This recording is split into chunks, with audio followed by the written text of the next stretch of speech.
Selamat pagi bagi guru-guru dan teman-teman yang sedang menonton video presentasi mengenai topik RP kami dari Sains 1 yang terdiri dari saya, Alexander Jason Wirawan, kelas 91 absen 1.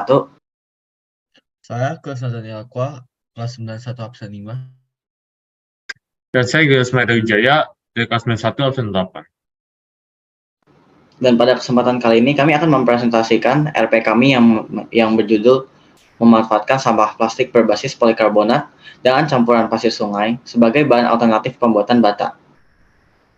Untuk bagian pertamanya adalah mengenai pendahuluan yang akan dijelaskan oleh teman saya Mario.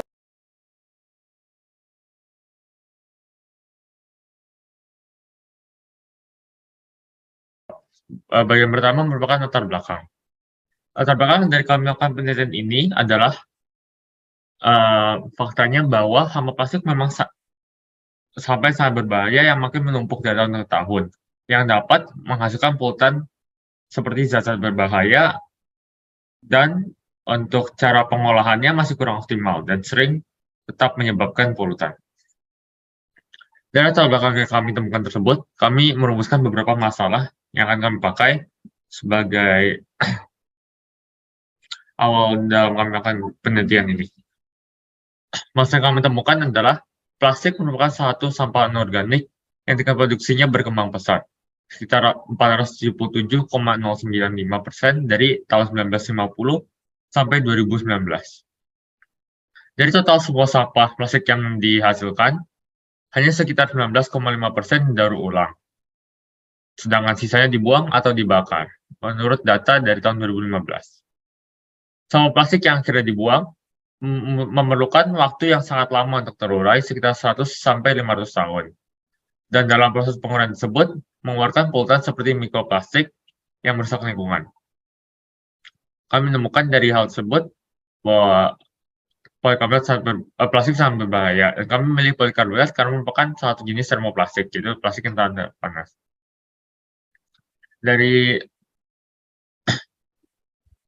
Dari masalah tersebut, kami merumuskan beberapa pertanyaan umum, yaitu apakah bahan campuran polikarbonat dan pasir bisa menjadi alternatif bahan untuk pembuatan bata, dan apakah bata tersebut dapat memenuhi standar batu bata biasa.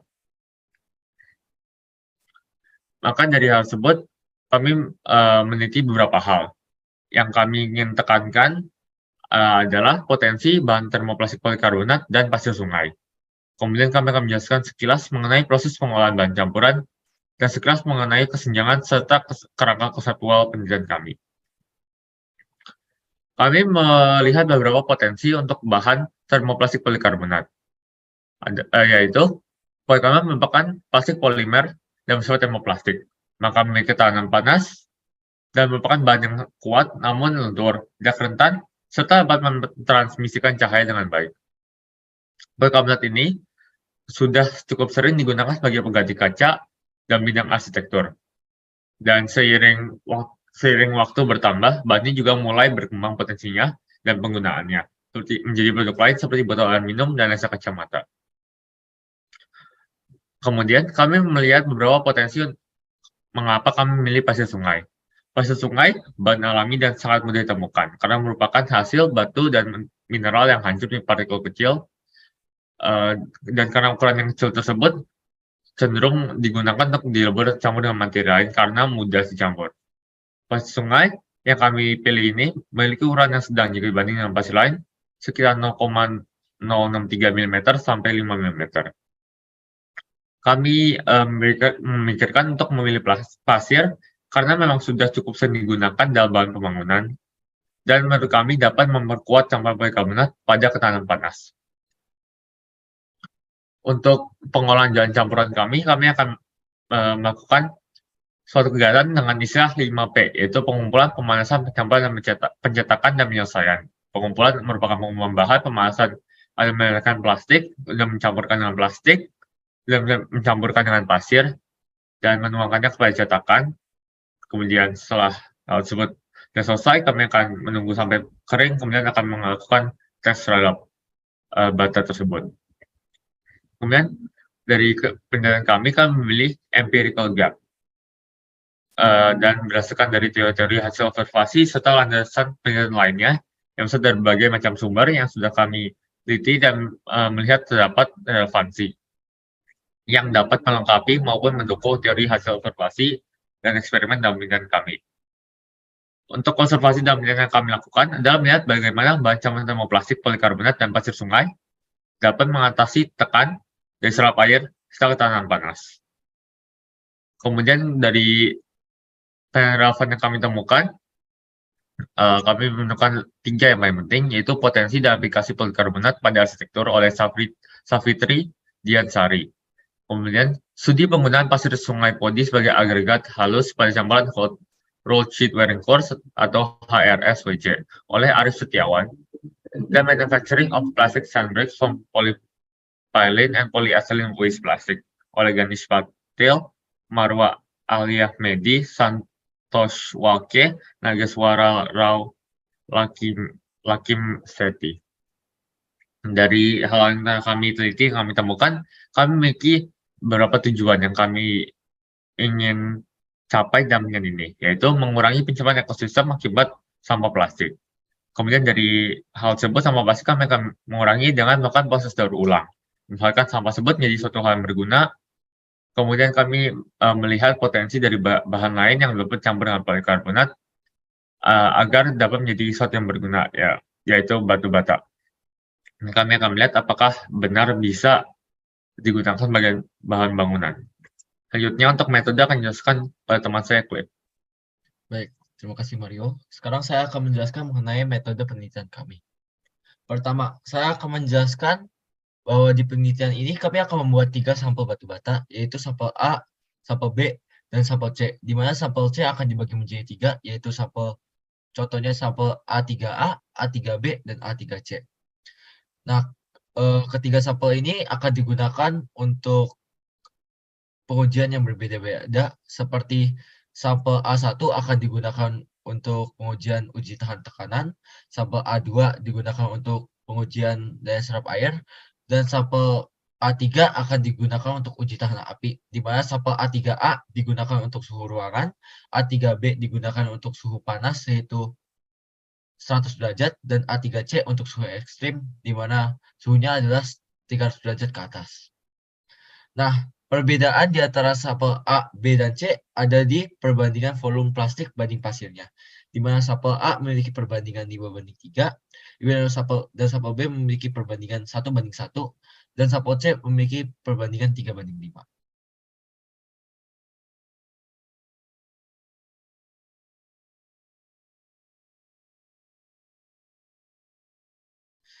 Nah, untuk pembentukan sampel, kami menggunakan metode 5P yang sudah dijelaskan oleh Mario tadi, di mana kami akan mengumpulkan bahan sampah plastik polikarbonat dan pasir sungai, kemudian kami akan melelehkan plastik dan pasirnya, dan kami akan mencampurkannya.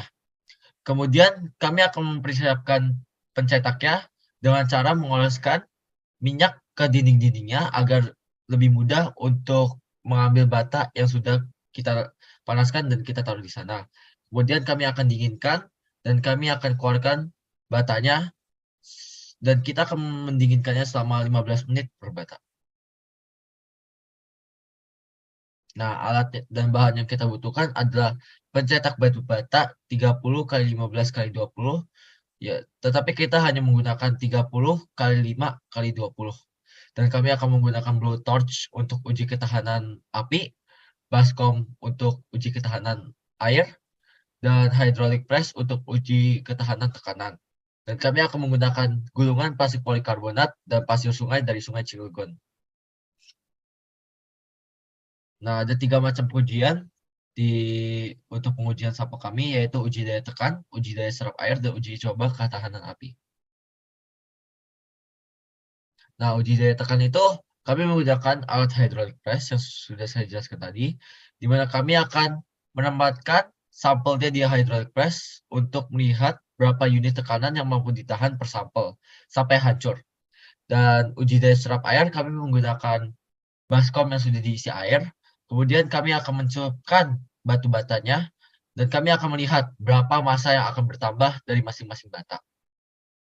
Dan untuk uji ketahanan api, kami akan memanfaatkan blowtorch, Dan kami akan melihat berapa waktu yang dibutuhkan untuk setiap suhu agar dapat membakar 2 cm dari setiap bata kami. Dan selanjutnya akan dijelaskan oleh Jason. Oke, terima kasih Cliff. Pada pertama pembahasan kami membahas mengenai proses pembentukan sampel kami. Seperti yang telah dijelaskan sebelumnya, kami akan membentuk 3 jenis sampel dengan perbandingan yang berbeda-beda seperti ditunjukkan pada slide berikut, ABC, dan perbandingannya. Nah, untuk per sampel memiliki volume sebesar 2.250 cm3, yaitu sudah termasuk total plastik dan juga pasir per sampelnya. Dapat ditunjukkan juga pada tabel berikut per sampel beberapa penggunaan plastik per sampel dan juga pasir per sampel sesuai perbandingan skala sebelumnya. Ditunjukkan juga pada gambar di sebelah kanan adalah proses 5P yang telah kami lakukan sesuai di metode yang telah disebutkan sebelumnya oleh Cliff. Lanjut. Oke. Selanjutnya kami akan membahas mengenai hasil dari pengujian sampel kami. Setelah sampel didiamkan selama 4 hari, kami memulai pengujian uji daya tekan. Nah, pada uji daya tekan ini, kami bisa mendapatkan bahwa sampel A memiliki keunggulan dibandingkan sampel B dan C, di mana sampel A memiliki dominan plastik polikarbonat dibandingkan pasir sungai. Dapat ditunjukkan bahwa sampel A ini memiliki ketahanan gaya tekan 234,9 kN. Sedangkan B dan C tidak mencapai angka sebesar 200 pun. Lanjut. Selanjutnya pada uji daya serap air, kami melihat perubahan antara berat pertama dan juga berat kedua. Nah, pada bagian ini, kami melihat perubahan massa, di mana kami juga bisa mendapatkan absorpsi dari perubahan massa tersebut melalui rumus seperti berikut, yaitu massa kedua massa setelah dibandingkan massa sebelum per massa sebelum dikali 100. Nah, dari situ kita juga mendapatkan bahwa sampel A unggul kembali dibandingkan sampel B dan C, di mana sampel A memiliki absorpsi terendah, yang artinya sampel A hanya memiliki pertambahan massa 6 gram. Lanjut.